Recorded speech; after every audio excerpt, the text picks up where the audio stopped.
Hello and welcome to another PH video blog. Now, it wasn't that long ago I was talking to you about a new school turbocharged muscle car in the form of the Ford Mustang EcoBoost. Now, the Mercedes-AMG C63 S Coupe you see behind me operates in a slightly different price bracket to the Mustang, but it is also a turbocharged new school muscle car, and this European spin on the formula keeps its V8. That's a good thing, and I will be demonstrating why very shortly.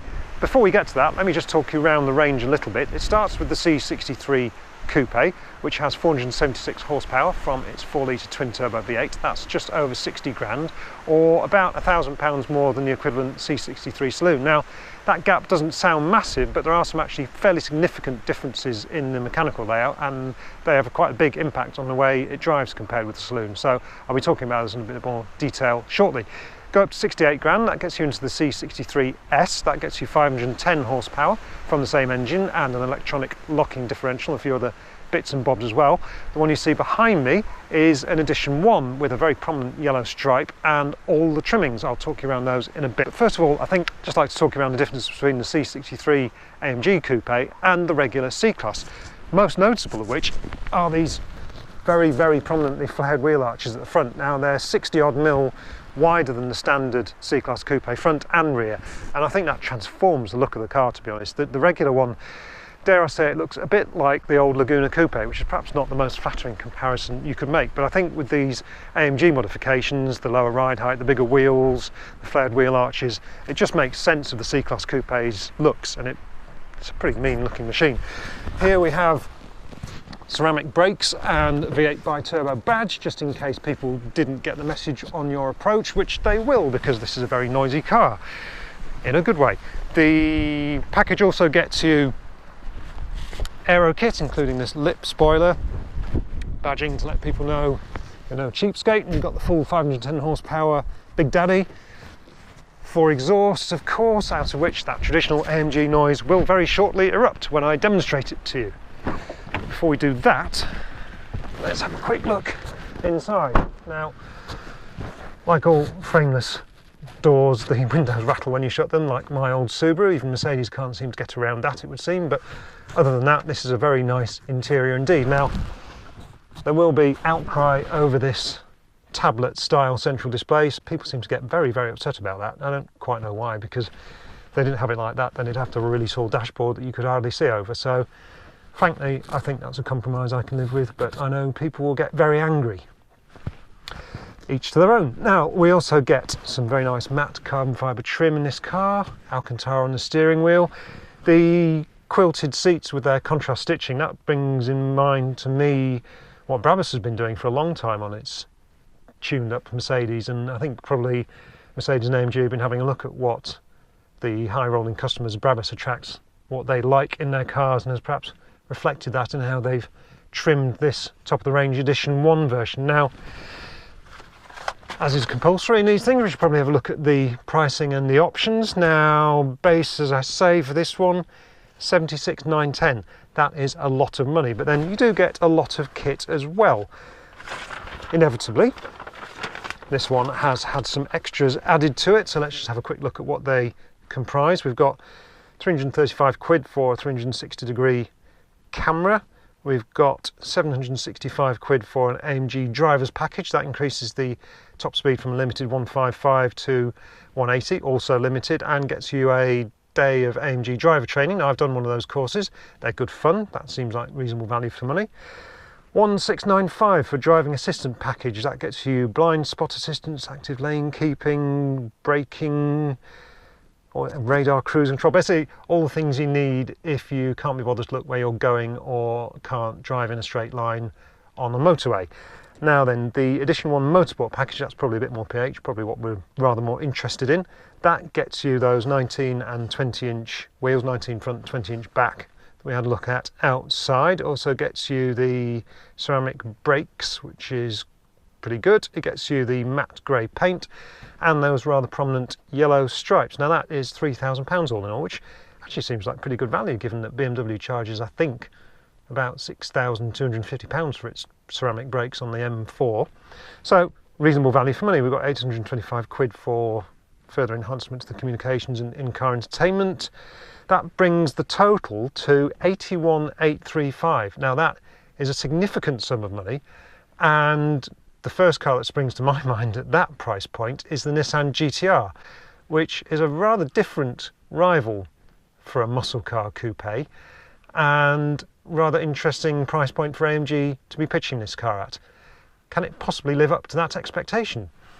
Well, I guess there's only one way we can find out, isn't there?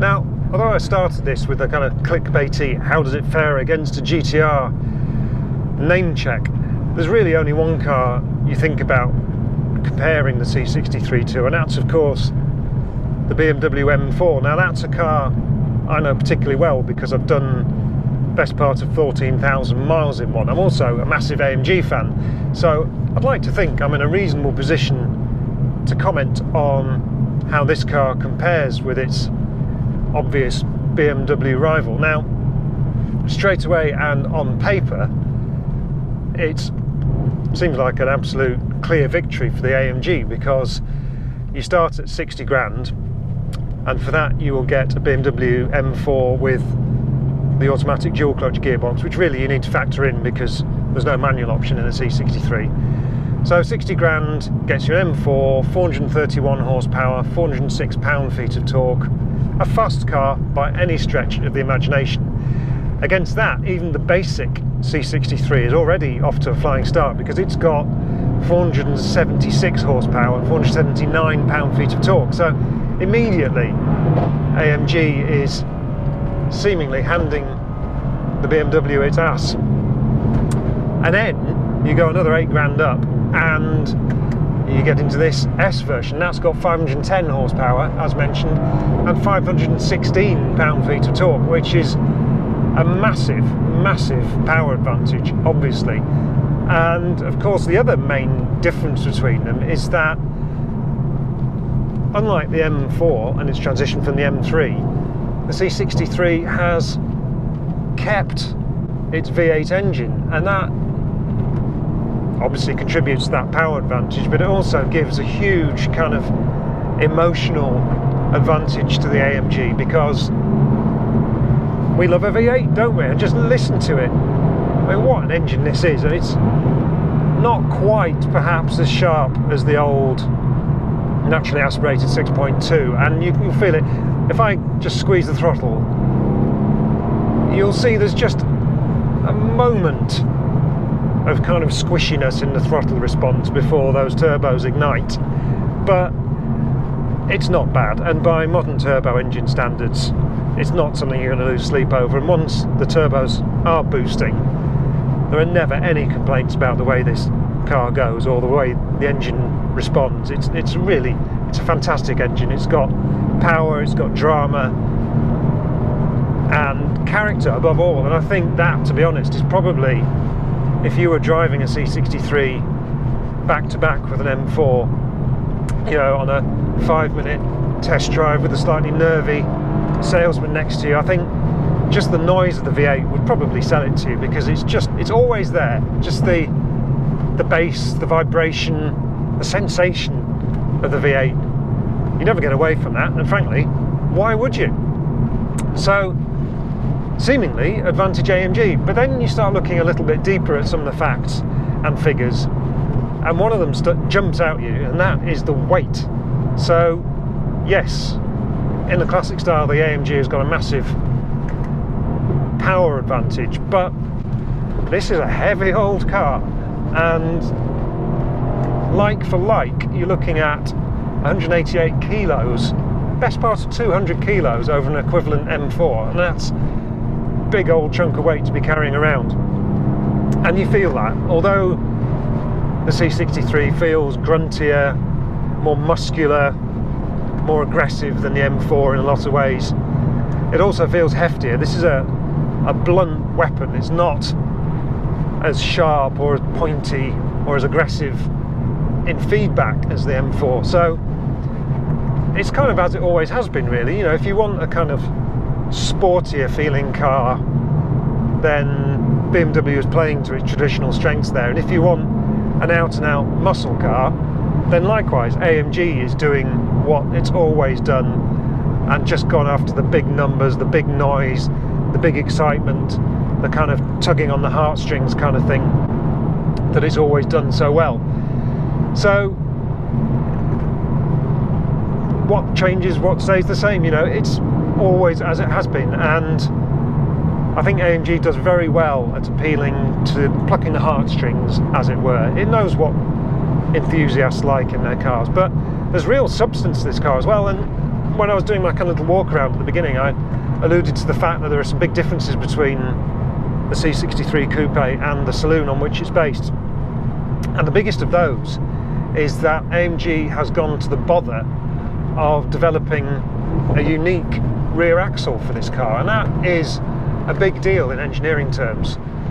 Car companies spend millions on changing something like an air conditioning switch, so for a relatively small performance division like AMG to develop its own 12-link rear axle to use on this car underlines quite how significant it is.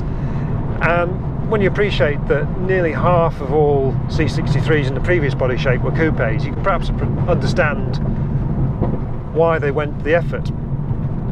And it does really inform why this car drives quite differently from the saloon. So for starters, it's 25mm wider in the track than the saloon's rear axle, but because AMG has been able to develop this rear axle from the ground up, it's also got complete control over the stiffness, the tuning of the bushings, things like that. In fact, it's pretty much rigidly mounted to the body in all but 2 of those 12 points, so it's a much more rigid attachment to the body. And actually, I had this explained to me once by Mike Cross at Jaguar, actually when you're talking about tuning steering feel, the way the rear axle is set up is actually way more important than people think. People get fairly obsessed about variable racks, power assistance, whether it's hydraulic or electric and all that kind of thing. Actually, when you're tuning the feedback through the wheel, as Mike Cross had it, little tweaks to the rear axle stiffness, anti-roll bar settings, things like that can have a much, much bigger effect, which probably explains why the steering in this car feels quite a bit more positive and engaged, shall we say, than the saloon. The saloon feels good as a package, it's really, really strong, but in some ways the steering's a little bit light and vague given quite how potent the rest of the car is. So it's something of a relief to get into the coupe and feel a bit more substance to the wheel, a bit more of a positive reaction.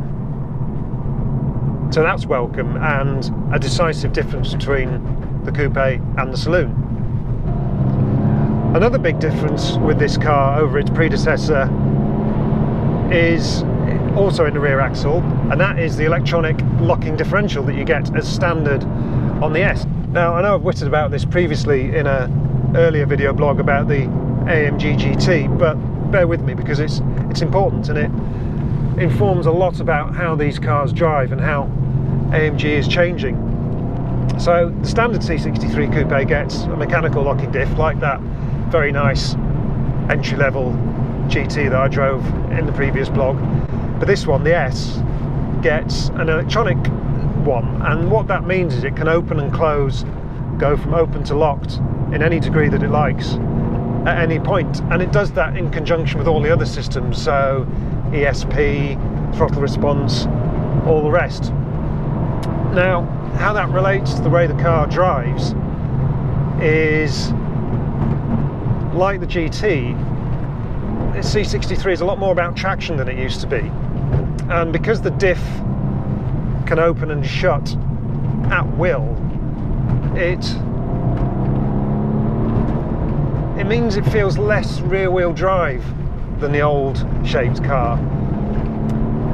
Now, because I had a mechanical diff, and quite an aggressive one, it would lock up before the ESP had even woken up. So even if you just felt it as a little twitch through the wheel, even if you just felt it as the muscles in your arms relaxing a little bit as you got on the power, it just let you know that the rear axle was starting to have some say in what direction you were going in. And I'm not talking about doing massive drifts on the public road, because let's face it, nobody really does that.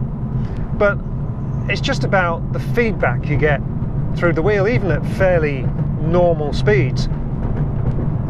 And the thing about this locking diff is that even when you're just mooching along, it's always looking for the traction, which means that you get less sense of the car being rear-wheel drive, which is a pity in a way, because you should get that. This is a really, really powerful rear-wheel drive car, and you want it to feel like one.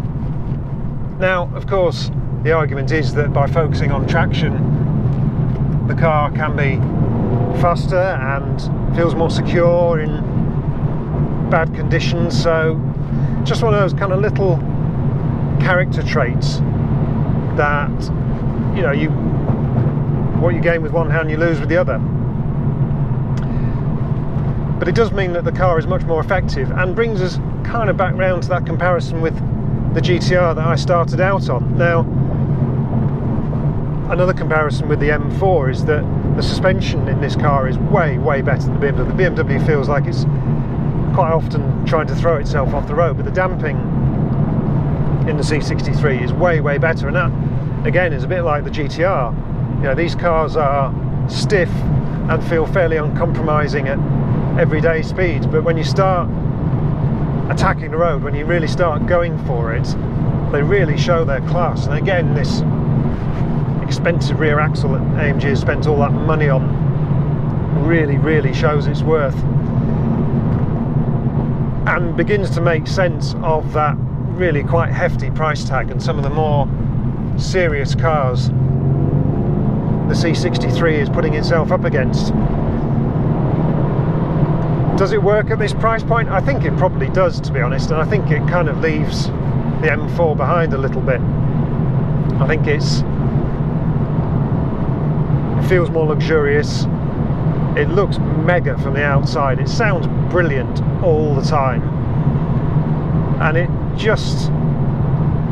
just got that charisma that AMG has always done really, really well. I mean, I know I'm a bit of a fanboy, so I'll confess up to that, but it's just a nice car to be in all the time.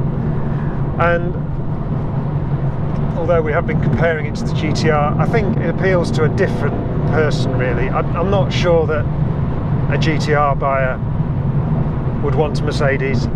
I think that would have a different image to them, and I don't think a Mercedes buyer would be seen dead in a GTR. I'd love to do a comparison test between them, because I think they're still pretty close on the road, and the performance would certainly be comparable. GTR would probably disappear off the distance eventually, but I think you'd have a lot of fun in this car trying to keep up. So overall,